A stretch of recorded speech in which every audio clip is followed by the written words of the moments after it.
How to use Intercom Chatbot properly. Beginner mistakes that cost you. Intercom is a leading chatbot platform, but most beginners fail to unlock its full potential. The surprising truth is that even businesses with high traffic often see low engagement because they misuse the tool. The first mistake is not defining your chatbot's purpose. Intercom can handle lead generation, customer support, or onboarding, but it can't do everything at once. Beginners often overload their bot with unrelated tasks, confusing users and reducing effectiveness. Focus on one or two core objectives first. Another common error is neglecting the onboarding sequence. Intercom allows automated onboarding messages to guide users through your app or website.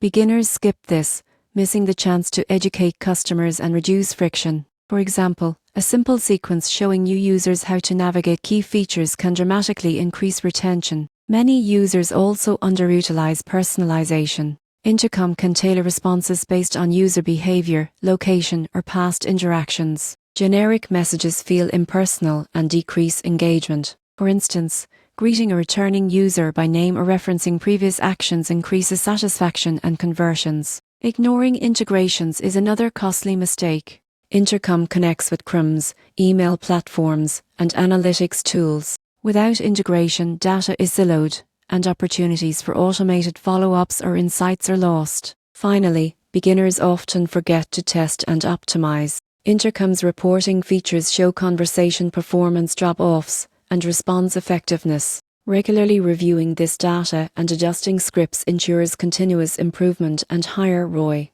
To use Intercom effectively, define clear goals, optimize onboarding, personalize interactions, integrate with other tools, and monitor performance. Avoid these beginner mistakes, and your iChatbot will drive engagement, conversions, and long-term customer satisfaction.